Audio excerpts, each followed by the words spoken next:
এই পুজোটা আজকে 100 বছরে আমাদের এবার হবে। মন্দির জাগ্রত, উনি একজন তান্ত্রিক। আচ্ছা, তন্ত্রের মধ্যে পুজো করে। এই পুজোর বিশিষ্ট বালুঘাটে কোথাও হয় না। আচ্ছা, তার ওয়াইফ দেখতে খুব সুন্দর ছিল। যে আসেন স্বামীজি বা বাঙালির সবচেয়ে বড় উৎসব দুর্গাপূজা। এই দুর্গাপূজা মাত্র হাতে গোনা আর কয়েকটি দিন। পশ্চিমবঙ্গের একটি ছোট্ট জেলা দক্ষিণ দিনাজপুর, তারই একটি প্রান্তিক শহর বালুরঘাট। দুর্গাপূজা তো অনেক বড় বড় ক্লাবেই হয়ে থাকে। আমরা এবারে এসেছি একটি 100 বছরের পুরনো বারোয়ারি মন্দিরে। তাই নমস্কার, আমি প্রবল। আজকে আপনাদেরকে নিয়ে যাব বালুরঘাট প্রান্তিক শহরের চকভিগু আত্রাই নদীর পাশের একটি বারোয়ারি দুর্গা মণ্ডপে, যেখানে এবারে তাদের পুজো 100 বছরে পা দিল। তাহলে আসুন এই মন্দিরের ইতিহাস সম্পর্কে একটু জানি এবং বনেদিয়ানায় যে পুজোটা হয় এখানে সে বিষয় নিয়ে কথা বলি এবং এবার পুজোয় কি আকর্ষণ রেখেছে 100 বছর উপলক্ষে সেটা জানার চেষ্টা করি। আসুন বালুরঘাটের চকভিগুর একটি বারোয়ারি ক্লাবের বিষয় নিয়ে আসুন। একটু আগেই আমি যেটা বলে এলাম, পশ্চিমবঙ্গের একটি ছোট্ট জেলা দক্ষিণ দিনাজপুর এবং সেই দক্ষিণ দিনাজপুরের একদম প্রান্তিক শহর বালুরঘাট আত্রাই নদীর একদম পাশে এই বারোয়ারি মন্দিরটি। তাহলে এই মন্দির সম্পর্কে একটু জেনে নিই। 100 বছরে পা দিয়েছে, নিশ্চয়ই ইতিহাস আছে, সেই সম্পর্কে জানার চেষ্টা করব। সকলকে নমস্কার। নমস্কার। আপনাদের এই বারোয়ারি নামটা বলুন। একদম নদীপার বারোয়ারি পূজা সমিতি। নদীর পার বারোয়ারি পূজা সমিতি। আচ্ছা, আপনাদের যেটা আমি বাইরে থেকে শুনলাম যে আপনাদের এই বারোয়ারি সমিতির 100 বছর পা দিল পূজা। আচ্ছা, এটা তো একটা নিশ্চয়ই ইতিহাস আছে, কারণ আমরা সচরাচর দেখে থাকি এতদিনের পুরাতন বারোয়ারি যে মন্দিরগুলো হয় সেগুলো কিন্তু একটু অন্য মানের, একটু বনেদিয়ানা একটু। তো আপনাদের এই মন্দির সম্পর্কে আমাদেরকে একটু বলুন। 100 বছরের যে গল্প, যেমন আমরা ঠাকুমা দাদুর কাছে শুনে থাকি যে কথাগুলো, যে এখানে এটা হতো, এখানে এরকম ছিল, এখানে গর্ত ছিল, এই ইতিহাসগুলো একটু যদি বলেন। এই পুজোটা আজকে 100 বছরে আমাদের এবার হবে। আচ্ছা, এই পুজোটা আগে এখানে আমাদের খাবারিতে আমিও তার একজন শরিক। আচ্ছা, আচ্ছা, আপনার নামটা কি? আমার নাম বিপ্লব খাঁ। আচ্ছা, তা পুজোটা যে পুরোহিত করতো তার ওয়াইফ দেখতে খুব সুন্দর ছিল। এখানে চকভিগু ডাকরা বেলাইনে তাদের বাড়ি এখনো আছে। আচ্ছা, বালুরঘাটের অধ্যাপক গোপাল গোস্বামী ঠাকুর দাদা, তারই ঠাকুমা পাগল হয়ে চলে যায় গঙ্গারামপুরের যে মেলা হতো ধলদিঘির মেলায়। এখানে হাঁটতে হাঁটতে হাঁটতে এখানে আমাদের বল্লা অঞ্চল, বল্লা অঞ্চলের পরে বল্লার পরে চলে যায় গঙ্গারামপুরে, সেই হাটে মেলায় চলে যায়। তা আর তো পায় না, ওখানে পাগল হয়ে ঘুরতে থাকে। ওখানকার যে ফকির ছিল, আমি শর্টকাটে বলে দিচ্ছি, ওখানকার যে ফকির ছিল, মেলার কমিটির ফকির, আচ্ছা, সে ওনাকে দেখতে পেয়ে লোকজন নিয়ে ওনার বাড়িতে নিয়ে যায়। উনি সেবা শুশ্রূষা করেন। আচ্ছা, প্রায় দুর্গাপূজার 1 মাস আগে আস্তে আস্তে ও ভালো হতে থাকে, কথা বলে না, বোবা টাইপের ছিল। আচ্ছা, আচ্ছা, ফকিরকে জিজ্ঞেস করে তোমার কোথায় বাড়ি, কোথায় কি? আস্তে আস্তে উনি বলে যে আমার মুখখানে বাড়ি, আমাকে লোক দিয়ে নিয়ে গেলে আমি যেতে পারবো। তা মুসলিম বাড়িতে হিন্দুর লোক ছিল। আচ্ছা, তারপরে ফকির লোক দিয়ে নিয়ে এসে তার বাড়িতে আসে। তখন পাড়ায় রটে যায়। পাড়ায় মোটামুটি 8-10 জন 12 জনের মতন বাস ছিল। আচ্ছা, যে মুসলিম বাড়িতে আমার সেই পুরোহিতের বউ ছিল, এই বাড়িতে পুজো হবে না। আচ্ছা, তখন পুজো বন্ধ হয়ে যায়, কাবাডি পুজো বন্ধ হয়ে যায়। আচ্ছা, সেই পুজোতে মশবলি হতো। আচ্ছা, তো হবে না পুজোর বেশ কয়েকদিন আগে, তাহলে পাড়ায় একটা বাড়িতে পুজো হতো, 1 মাস ধরে খাওয়া দাওয়া হতো, আর আমাদের আনন্দ নষ্ট হয়ে যাবে। আমরা তাহলে একটা স্থান বাছি যেখানে এই পুজোটা স্টার্ট করা যায়। তাতে পুরোহিত দিয়ে প্রায়শ্চিত্ত করে।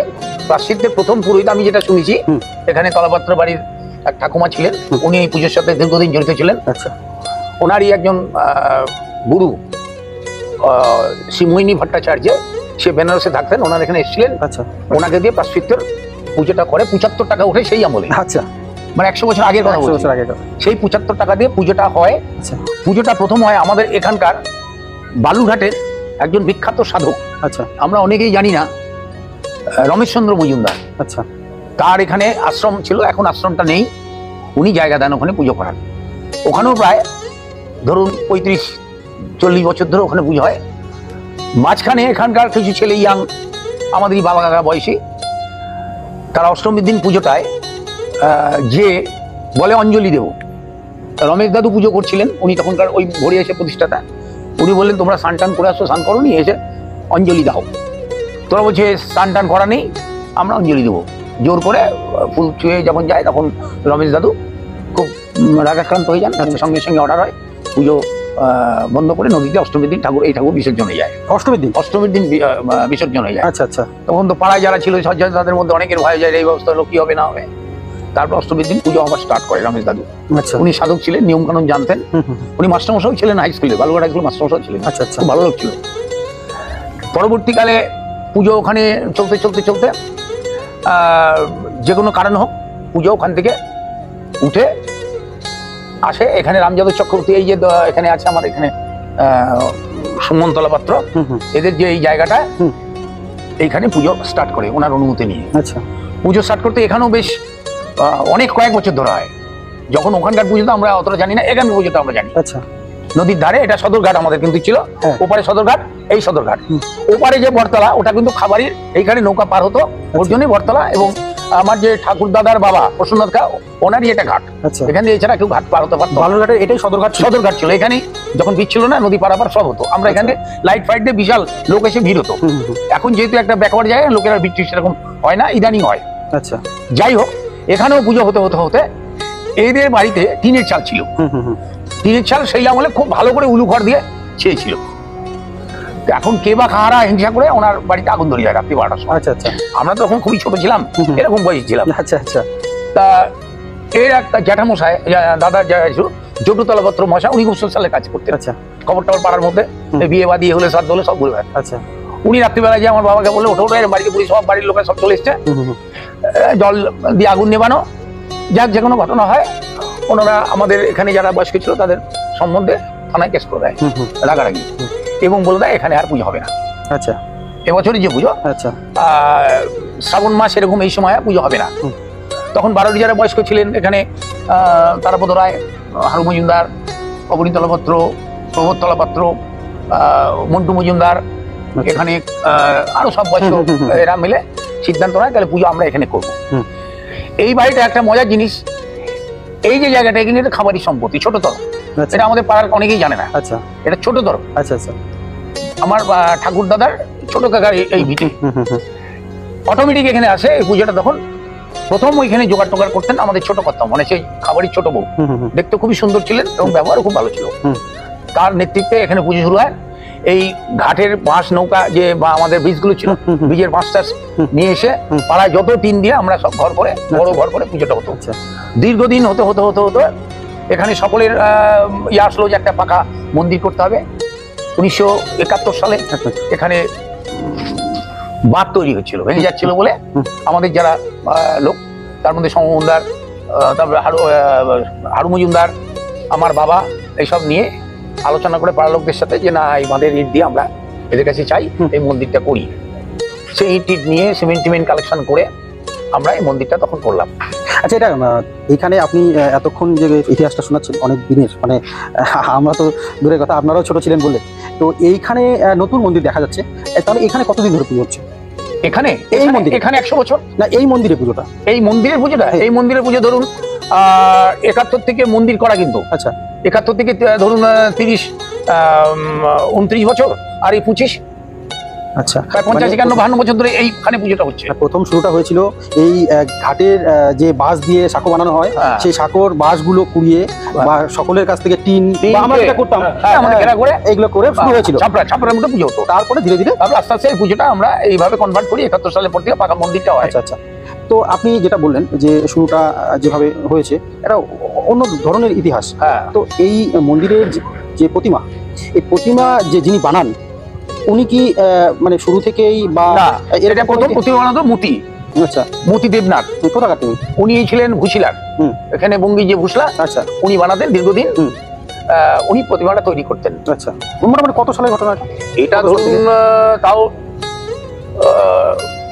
60 বছর 65 বছর আগের কথা। আচ্ছা আচ্ছা আচ্ছা আচ্ছা। আচ্ছা আমার যেটা চোখে দেখা, আচ্ছা, আচ্ছা, আমি হ্যাঁ, শেষের দিকে দেখেছিলাম। আচ্ছা। এবার নতুন যে ছেলেটা করছে তার বোধহয় 15 বছর বয়স, এই প্রতিমা করছে 15 বছর বয়স। ও কৃষ্ণনগর থেকে এসেছে, আমার পাড়ার চকগুড়ি ছেলে, আচ্ছা ও বানাচ্ছে। আচ্ছা। উজ্জ্বল পাল। উজ্জ্বল পাল এবার করছেন। আচ্ছা, এবারে 100 বছর উপলক্ষে আপনাদের মণ্ডপের যে মা দুর্গার যে রূপ, সেটা কিসের আদলে হচ্ছে, মানে থিমটা আপনারা কি? আমাদের থিমটা যে জমিদার বাড়িতে পুজো, তো জমিদার বাড়ির থিম, জমিদার বাড়ি সেইভাবে সেই মতনই আমাদের স্ট্রাকচারটা আমরা তৈরি করেছি। এখনো সম্পূর্ণ হয়নি, না হয়নি, হবে, কাজ চলছে। লাইট ফাইট বাইরে থেকে আসার সময় দেখলাম বড় বড় গেট বানিয়েছে, ঝাড়ফাড় হবে একদম সাজিয়ে জমিদার বাড়ির টাইপেরই একদম। তো এবারের যে পুজো সেটা তো একটু আলাদা হচ্ছে, যেহেতু 100 বছরের উপলক্ষে। তো সেই আচ্ছা, এখানকার যে পুরোহিত, এখানকার যে পুরোহিত পুজো করেন, তিনি কি এই একই ধরনের কোনো ইতিহাস আছে, মানে পরম্পরা ভাবে চলছে? না, উনি এখানে প্রায় ধরুন 45 বছর পুজো করেছিলেন, মাঝে ড্রপ হয়েছে। ওনার বাড়ি গাজল। আচ্ছা, উনি একজন তান্ত্রিক। আচ্ছা, তন্ত্র মধ্যে পুজো করে। এই পুজোর বিশিষ্ট বালুঘাটে কোথাও হয় না। আচ্ছা, এখানকার অষ্টমী অবধি একমত। আচ্ছা, অষ্টমীর পর থেকে যখন সন্ধ্যা আরম্ভ হয়ে গেল, তখন তন্ত্র মধ্যে পুজোটা হয়।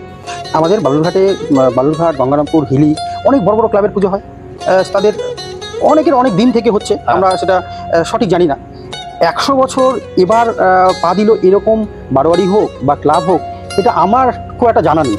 বালুরঘাটের মধ্যে 100 বছরে পা দিল এরকম একটা বারোয়ারি মন্দির, যেখানে বনদিয়ানায় জমিদারের যে আমল থেকে পুজো হয়ে আসছে, সেই ধরনের পুজো কোথায় হচ্ছে এটা আমার জানা নেই।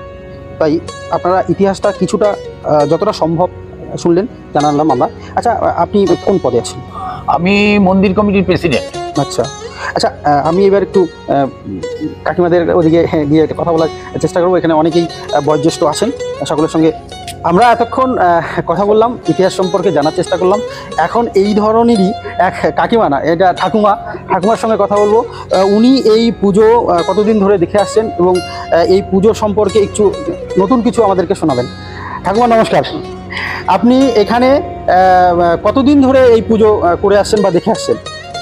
আমার তো বিয়ে হয়েছে এখানে এসছি 76-এ। 76-এ? আচ্ছা, 76-এ বিয়ে হয়ে এসছি। তারপরে ধরুন 80 থেকে আমি পুজোর ইয়েতে মানে একদম ওতপ্রোতভাবে জড়িয়ে আছেন। আচ্ছা, আপনারা যে এখানে পুজোটা করেন,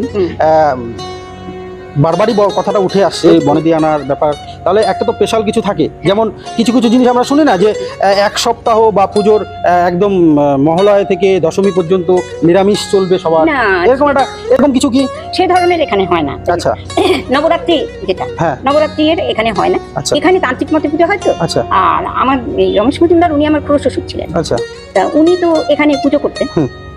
ওনার পঞ্চমন্ডির আসন টোসন সব ছিল। আর এই ওনার ইয়েতেই ওনারই বংশধর আমরা। আচ্ছা, আমার স্বামীও ওতপ্রোতভাবে জড়িত ছিল এখানে। আচ্ছা, এখন সেইভাবে পুজোর ইয়ে, আর আমরা যথারীতি আমার স্বামী যখন এতভাবে জড়িত ছিল, আমাকেও সেইভাবে মানে দায়িত্বটা নিতে হয়, পুজোর দায়িত্বটা নিতে হয়। এই সকাল থেকে বিকেল পর্যন্ত এই মণ্ডপের পুজোর কাজকর্ম সমস্ত কিছুর মধ্যেই ছিলাম। এখানে সন্ধি পুজোটার সময়, সন্ধি পুজোর ইয়েতে মাছ, চানাচুর, কারণ এ সমস্ত দিয়ে দেওয়া হয়।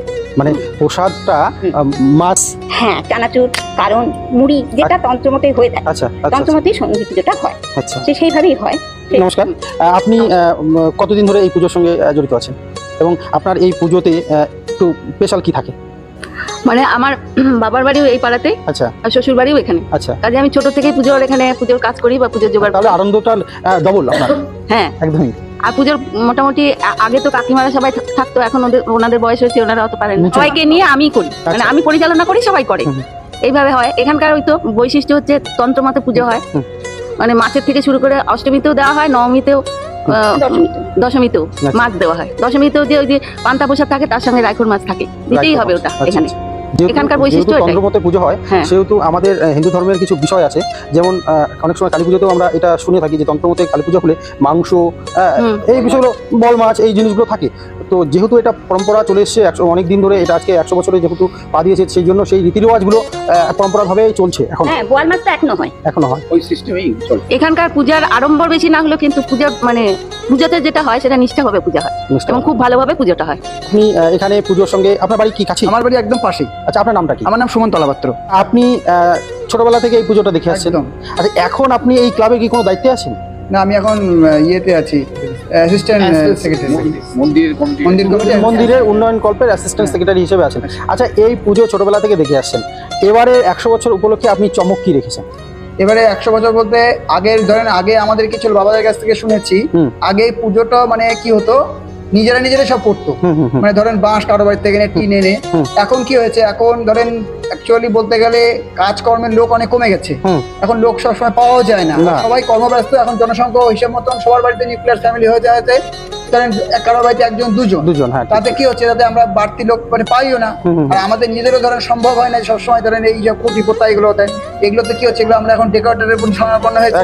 যেমন আমাদের 4 দিনই কালচারাল প্রোগ্রাম আছে, যেগুলো ধরেন আগে আমাদের এমনি ধূপচি নাচ হতো বা মেয়েদের খেলাধুলা থাকতো, এসব ঘরোয়া যে ব্যাপারটা ছিল এখন সেটা একটু বড়সড় হয়ে সকলের সামনে তুলে ধরা হচ্ছে। একদম কালচারাল ব্যাপারটা যখন উঠে এলো তখন আমরা নিউ জেনারেশনের কাছে একটু চলে আসি। আচ্ছা, এই দুর্গাপূজাতে ধুনুচি নাচ সেটা তো আমরা দেখি সাধারণত, তাছাড়াও তার পাশাপাশি তোমরা কি করো?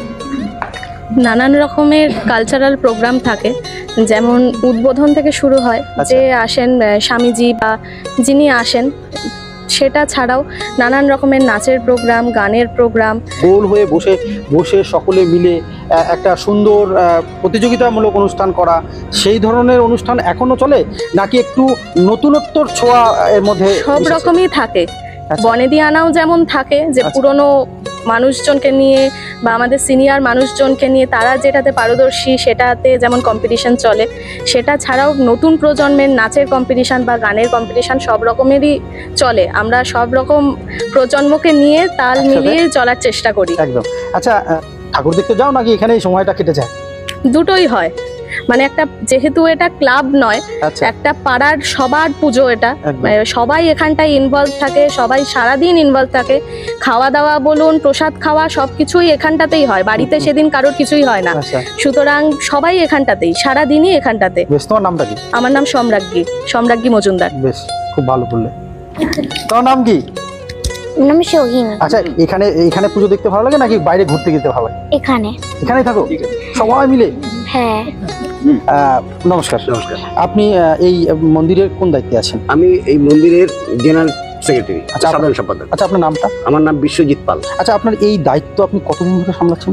আমি এই দায়িত্বটা 2 বছর ধরে সামলাচ্ছি। আচ্ছা, মানে আমাদের পুজো কমিটি থাকে। আচ্ছা, পুজো কমিটি আমরা হচ্ছে মন্দিরের এক্সিকিউটিভ বডি, স্থায়ী কমিটির মেম্বার আমরা, আর মহিলাদের দিয়ে আমরা পুজো কমিটিটা তৈরি করি। আজ পুরো কমিটিটাই মহিলাদের দ্বারা পরিচালিত। পুজোটা ওরা পরিচালনা করে, আমরা সাইড থেকে তাদেরকে মন্দির কমিটি সহযোগিতা করি। বেশ। বিশেষ করে এবার শতবর্ষকে সামনে রেখে, এই শতবর্ষের আলোকে নদীবার বারোয়ারি এটাকে সামনে রেখে আমরা নতুন কিছু প্রোগ্রাম হাতে নিয়েছি। আচ্ছা, যেমন আমাদের এখানে 4 দিনের একটা সাংস্কৃতিক অনুষ্ঠান হবে। আচ্ছা, এবার পাড়ার আমাদের এই পাড়াটা আর একটা নাম আছে, বাবু পাড়া বলে পরিচিত। আচ্ছা আচ্ছা আচ্ছা। এই বাবু পাড়ার অনেকেই বহু লোক বাইরে আছে, বিদেশেও আছে, তাদেরকে এই বার্তাটা পৌঁছানোর চেষ্টা করেছি আমরা। বারোয়ারি মন্দিরের এবার শতবর্ষ, তোমরা সকলে আসো, তোমাদের জন্য এই ব্যবস্থা আমরা রেখেছি। তারা হয়তো কেউ আসবে, সবাই তো সবসময় পুজো ছেড়ে নিজের এলাকা ছেড়ে আসতে চায় না। সত্যি কথা বলতে পুজোটা নিজের বাড়িতে, নিজের পাড়াতে, নিজের মন্দিরে কাটাতে ওই আনন্দটা আলাদা। এর মধ্যে মনে করেন যে তারপরে আমাদের বিসর্জন হয়। আমাদের ঘাটে চিরকাল যে ঘাটে বিসর্জন হয়েছে আমরা শুনেছি, আমরা তো অনেক ছোট, 100 বছরের পুজো। সবচেয়ে বড় কথা, আমাদের সভাপতি শ্রী বিপ্লব কুমার খান, ইনি 2টো পুজো দেখেছেন। আচ্ছা, একটা হচ্ছে 50 বছরের পুজোটা ভালোভাবে উপভোগ করেছেন, শতবর্ষের পুজোটা উপভোগ করছেন। হ্যাঁ, একটু আগে কথা বলতে বলতে বললেন যে পুজোর সামনে থাকে আপনারা, মানে থাকেন আপনারা মহিলারা, এবং পাশ থেকে এবং কাছ থেকে সহযোগিতা করেন এই কাকুরা দাদারা। তো আপনি এই পুজোর কোন দায়িত্বে আছেন? আমি অ্যাসিস্ট্যান্ট সেক্রেটারি। আচ্ছা, আপনি কতদিন ধরে এই দায়িত্বটাকে সামলাচ্ছেন? এই ফার্স্ট টাইম, এই প্রথমবার। বেশ, একটা আলাদাই আনন্দ, আর সেটাও আবার 100 বছরে। তো আপনার তো ডবলেরও বেশি আনন্দ একটা মনের ভেতরে কাজ করছে যে প্রথমবার আপনি দায়িত্ব নিলেন এবং দায়িত্ব নেওয়ার সঙ্গে সঙ্গে সেটা 100 বছরে পা দিল। এটা কিন্তু একটা ইতিহাসের মতন হয়ে থাকলো যে আপনার প্রথম বছরটাই 100 বছর দিয়ে শুরু হয়েছিল। আপনার এই পুজোর স্পেশাল কি রেখেছেন, মানে এবারের আপনারা কি রেখেছেন? যে আপনারা 100 বছর উপলক্ষে এক্সট্রা কি করতে চাইছেন? এবার 100 বছর উপলক্ষে আমরা এবার প্রসাদ যেরকম আমরা এক টাইম দিতে, এবার দুবেলায় দেওয়া হচ্ছে, প্রসাদের পরিমাণও বাড়িয়ে দেওয়া হচ্ছে, তো সকলেই পারফরমেন্স করছি। আচ্ছা আচ্ছা আচ্ছা পিসিমা নমস্কার। আচ্ছা আপনি এখানে কতদিন ধরে পুজোটা করছেন? ছোট থেকে আমার জন্ম এখানেই আছে।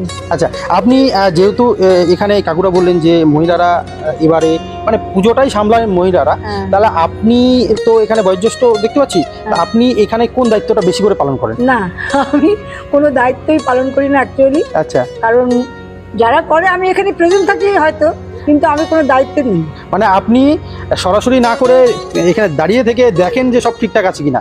আচ্ছা দাদা নমস্কার। নমস্কার। আপনি তো আমাদের প্রজন্মের নিউ প্রজন্ম, আপনি এই পুজো সম্পর্কে আপনার কি জানা আছে?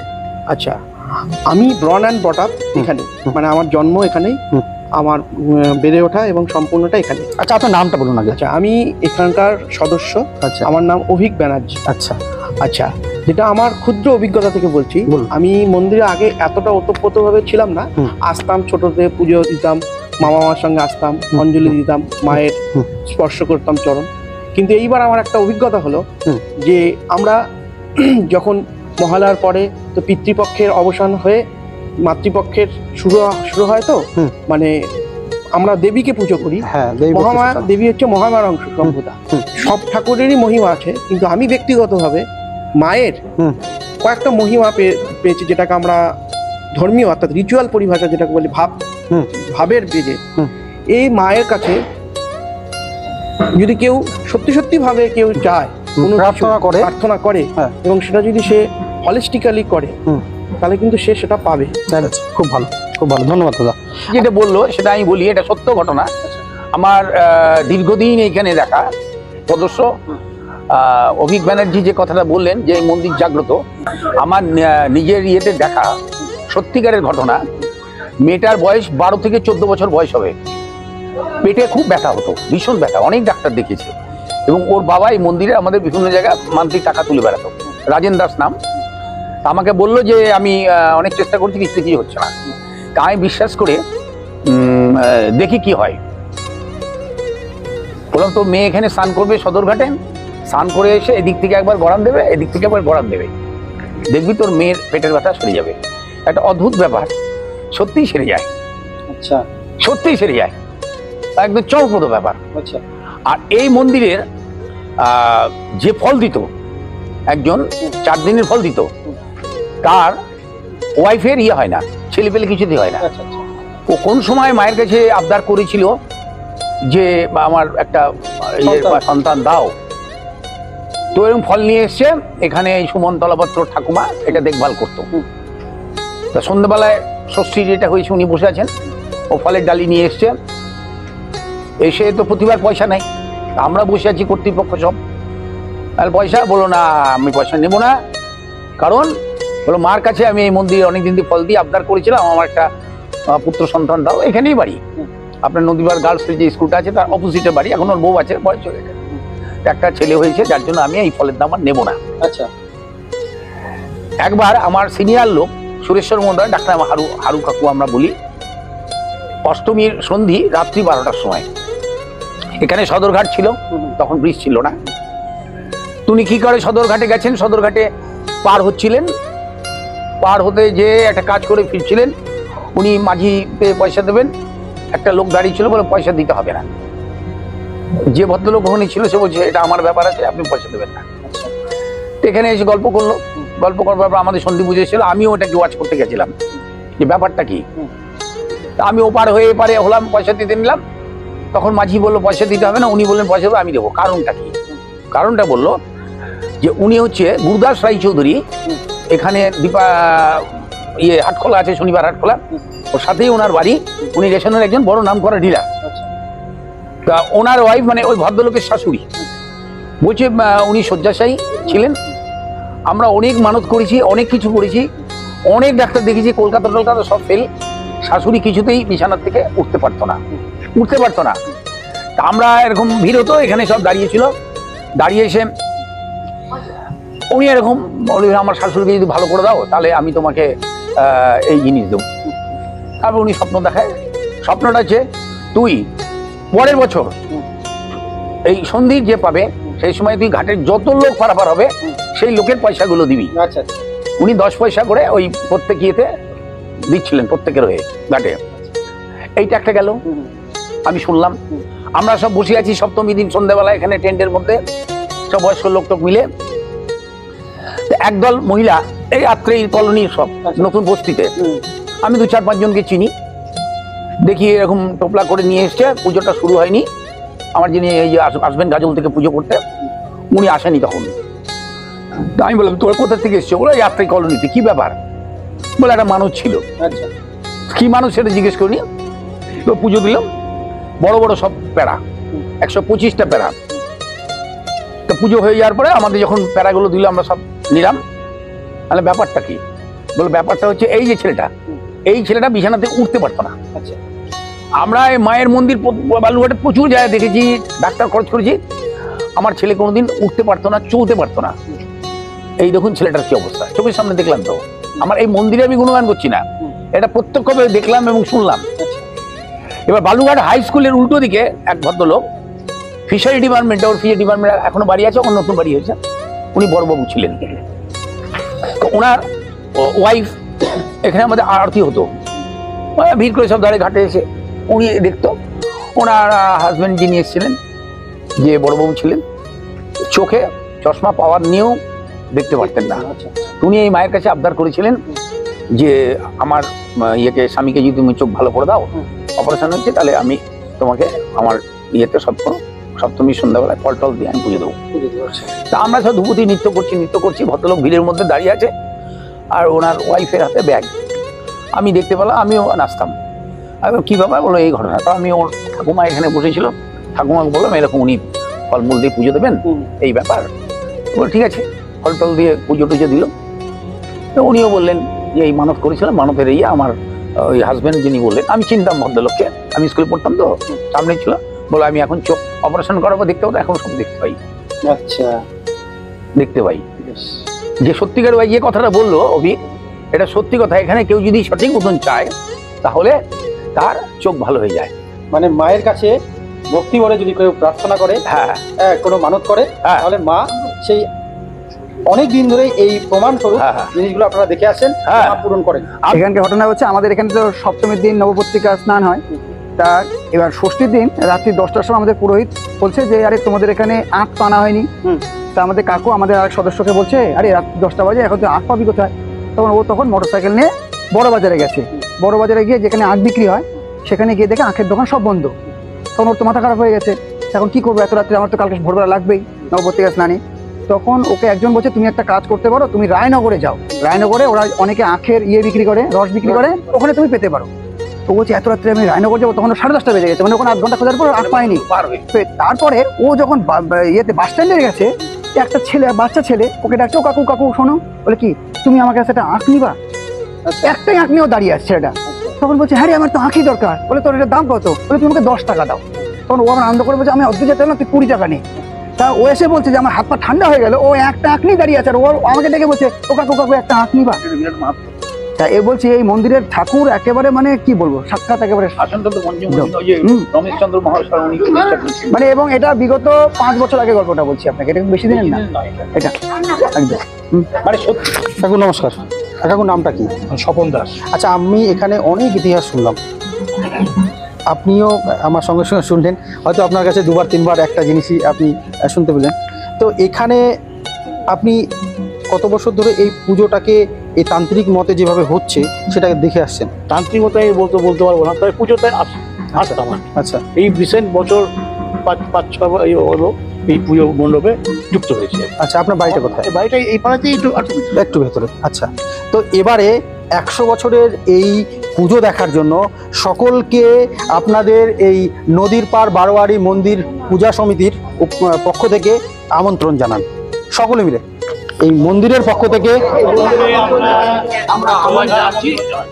আপনাদেরকেও জানাচ্ছি আমাদের 4 দিন পূজায়, আপনাদেরকেও জানাচ্ছি 4 দিন পূজায় আসতে এবং আমাদের নিমন্ত্রণ গ্রহণ করতে। একদম সকলে আসবেন, সকলে আসবেন। এই চকবিকুর তান্ত্রিক মতে মা দুর্গা পূজা যে কিভাবে হয় সেটা দেখার জন্য আপনারা সকলেই প্রগতি সংঘের পুজো দেখতে আসেন। এই বিষয়ে লোকেশন সম্পর্কে আমাদের বলার কিছু নেই। প্রগতির পুজো দেখার সঙ্গে সঙ্গে আপনারা কিন্তু নবপ্রভাতেও আসেন।